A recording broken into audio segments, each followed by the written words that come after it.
Hello ladies, ఎలా ఉన్నారు? నేనైతే చాలా బాగున్నాను.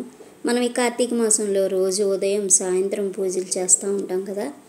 అలాగే 365 ఒత్తులు కూడా మనం వెలిగిస్తాము. నేనైతే పౌర్ణమి రోజు వెలిగించాలనుకుంటున్నానండి. అందుకని నేను ఇవన్నీ ఇలా రెడీ చేసుకున్నాను. నేను గుడికి ఎలా తీసుకెళ్తున్నాను అవన్నీ మీకు చూపిస్తాను. మాకు కార్తీక నోములు కూడా ఉన్నాయండి.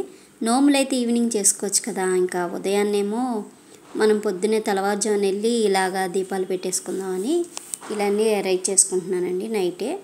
ఇప్పుడు పువ్వులు తీసుకున్నానండి. కొన్ని పువ్వులు ఎక్కువే తీసుకెళ్తున్నాను. అక్కడ 2-3 గుళ్ళు ఉంటాయి కదా, ప్రతి గుడికి వెళ్ళి మనం పెట్టొచ్చని పువ్వులు ఓ బాక్స్, ఇలాంటి బాక్సులు ఉంటాయి కదా, మనం పాపిడి అలాంటి బాక్స్ వస్తాయి కదండి ఇంట్లో, అలాంటివి పారేయకుండా నేను ఇలా అరేంజ్ చేస్తాను. దీంట్లోకి ఇవన్నీ పెట్టేశానండి. ఇలాగ ఉసిరికాయలు కూడా తీసుకెళ్తున్నాను.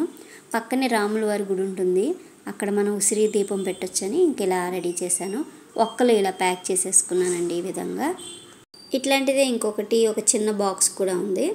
ఆ బాక్స్ కూడా తీసుకొని దాంట్లో కూడా ఏం పెడుతున్నానో చూపిస్తాను. చూడండి, ఇది ఇలా పెట్టేసుకున్నాను. ఇంకో బాక్స్ తీసుకొని దీంట్లోకి పసుపు, కుంకుమ మన ఇంట్లో ఉన్నవి తీసుకెళ్ళొచ్చండి. పేపర్లో పొట్లం కట్టి తీసుకెళ్తాము. వాడేసినవి ఎందుకని నేను 5 రూపాయల ప్యాకెట్స్ ఉంటాయి కదా, అవి తీసుకున్నాను. ఒక అగ్గిపెట్టి కూడా పెట్టేసుకున్నానండి. దీంట్లో ఇది మనకి ధూప్ స్టిక్స్ ఉంటాయి కదా, ధూప్ స్టిక్స్ ఒక 2 తీసుకున్నాను. 2 కర్పూరం బిళ్ళలు తీసుకున్నాను. 2 తీసుకున్నాను దేనికంటే మా పాప కూడా పెడుతుంది కదండి. మా పాపకి నాకు ఇద్దరికి సరిపోయేలాగా నేను ఇలా పెట్టేశాను. ఇది కూడా ఇలా పెట్టేశాను, చూపిస్తాను చూడండి. ఇలా ఉన్నాయి ధూప్ స్టిక్స్, ఇవి తీసుకున్నాను. దాంట్లో చిన్న ప్లేట్ ఇస్తారు కదా, ఆ ప్లేట్లు కూడా ఉన్నాయి లోపల. 2 పెట్టుకున్నాను. కింద పెట్టకుండా అక్కడ పాడు చేయకూడదు కదా గుడి. గంట కూడా ఇందులోనే సెట్ చేసానండి. ఇంకా మనకి పంచపాత్ర ఒకటి, ప్లేట్ ఒకటి, హారతిది ఇచ్చేది, అవి విడిగా పక్కన పెట్టుకున్నానండి. ఒక 1/2 డజన్ అరటిపళ్ళు తీసుకున్నాను. ఇంక ఇప్పుడు మీకు ఈ పెసరపప్పు చూపిస్తున్నాను. నేను పెసరపప్పు నానబెట్టకుండా మీకు డబ్బాలో చూపిస్తున్నాను. ఇది నానబెట్టిన తర్వాత ఇదే డబ్బాలో వేసి మూత పెట్టి తీసుకెళ్తాను. అలాగే ఇంకొక 2 డబ్బాలు కూడా పెట్టుకున్నానండి. దీంట్లోకి సలివిడి, బెల్లం పెడతాను. అంటే పచ్చి సలివిడి చేస్తాం కదా, పచ్చి సలివిడి బెల్లం పెడతాను. ఇంకొక డబ్బా ఉంది. ఇంకొక డబ్బాలో పరమాన్నం చేస్తాం కదండి పొద్దున్న, ఆ పరమాన్నం కూడా దీంట్లో పెట్టేస్తాను. ఇంకా అగరబత్తులు పెద్ద బాక్స్ తీసుకున్నాను. వేరే కవర్లోకి షిఫ్ట్ చేసి పెట్టుకోవచ్చు. నేను ఇంకా దీంట్లోకి ఒక 6 ప్రమిదలు కొత్తవి తీసుకున్నానండి. ఒక 4 అంటే నాకు, మా హస్బెండ్కి, మా పిల్లలిద్దరికి 4, ఒక 2 వేరే గుళ్ళో దీపం పెట్టడానికి. అలాగా నేను ఇంకా ఈసారి ఏం చేశానంటే ఒత్తులు చేయలేకపోయానండి. టైం కుదరలేదు, ఇంట్లో పనులు ఎక్కువైపోయి నాకు అవ్వలేదు. నేను ఇంకా ఈ విధంగా ఒత్తులు ఇలా తీసేసుకున్నాను. నోము అంటే చాలా పనులు ఉంటాయి కదండి. ఇల్లు కడగడాలు, బూజులు దులపడాలు, సర్దడాలు. ఇదివరకు రోజుల్లో అయితే సున్నాలు అవన్నీ వేసేవాళ్ళు. ఇంక ఇప్పుడు అంత ఓపికలు ఎక్కడున్నాయండి. నేనైతే ఆవు పంచితం లేదంటే గంగాజలం ఇంట్లో ఉంటుంది కదా, అది కాస్త పసుపు అన్నీ కలిపి ఇక ఇల్లు జల్లేస్తానండి. ఇల్లు కడిగేసి అన్నీ చేశాక ఈరోజైతే ఉదయం నుంచి ఇల్లు కడగడం, ఈ శుభ్రాలు చేయడమే సరిపోయింది. ఇక ఈ ఒత్తుల్ని చాలా లావుగా ఉన్నాయి కదా, కొంచెం దగ్గరికి ఇలాగా నేసికి పెట్టేస్తాను. చూడండి ఈ విధంగా. ఆవు నెయ్యి కూడా ఇలా ప్యాకెట్ తెప్పించేసుకున్నానండి. ఇంకా దీనికి సరిపోదు నాకు తెలిసి, ఇంకొంచెం కూడా పెట్టాలి. ఇవైతే 31 ఒత్తులండి. అంటే మనం నెలంతా దీపారాధన చేస్తానికి 31 ఒత్తులు వాడతాం కదా, ఆ 31 ఒత్తులు కూడా ఇలా సెట్ చేసి పెట్టేసుకోవచ్చు. ఏదో ఒక కారణం మీద 1-2 రోజులు మనం మిస్ అయిపోతాం కదండి. పిల్లల ఇంట్లో ఆడపిల్లలు ఉన్న మనకైనా ఇబ్బందులు ఉంటాయి.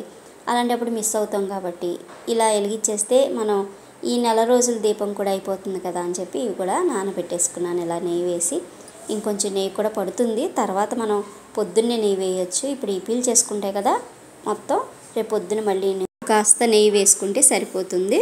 ఇలా మూత పెట్టేశానండి. ఇలా మూత పెట్టేసి దీన్ని అరేంజ్ చేశాను. ఇంకా బియ్యం పిండికి ఒక డబ్బా ఉంది, ఆ డబ్బా మీకు చూపించలేదు. ఒక్కొక్కసారి మనం పొట్లం కట్టి అలా పట్టుకొని వెళ్తామండి.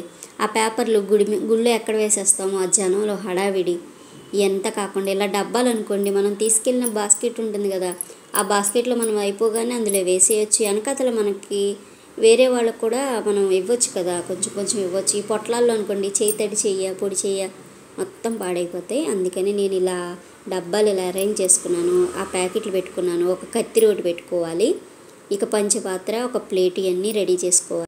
ఇంకా నాప్కిన్ అండి, ఒక నాప్కిన్ పైన వేసుకొని తీసుకొని వెళ్ళాం అనుకోండి, ఒక వాటర్ బాటిల్ ఒకటి తీసుకెళ్తే మనకి చక్కగా పూజ చేసేసుకోవచ్చు. ఇంకా మనకి ఇంకా వీలుంటే మనం కింద కూర్చోవడానికి చిన్న సాపలు ఉంటాయి కదా, అది కూడా పట్టుకెళ్ళాం అనుకోండి సేఫ్.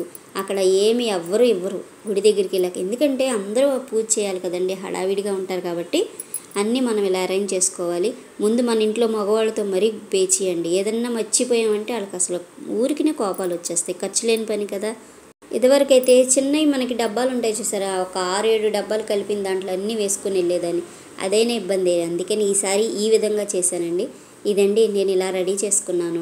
ఇంక మీరైతే ఎలా రెడీ చేసుకుంటారో నాకు కామెంట్ రూపంగా చెప్పండి. కొంచెం త్వరగా అయితే నది స్నానానికి తీసుకెళ్ళమని మా వారిని అడిగి నది స్నానానికి వెళ్ళిన తర్వాత ఇవన్నీ చేయాలనుకుంటున్నాను. రేపైతే ఏం జరిగిద్దో తెలియదు కదా. ముందు మన వెనకాల తరుగుతూ ఉంటారు, కానివ్వండి కానివ్వండి అని. అక్కడ పూజ దగ్గరికి వెళ్ళిన తర్వాత ఎలాగండి కానివ్వండి కానివ్వండి అంటారు. ఇవండి సంగతి. ఈ విధంగా నేనైతే సర్దుకున్నాను. ఇక నేను రేపు దీపారాధనకి అన్నీ సిద్ధం చేసేసుకున్నాను. Thank you for watching my video. Like చేయండి, షేర్ చేయండి, సబ్స్క్రైబ్ చేయండి.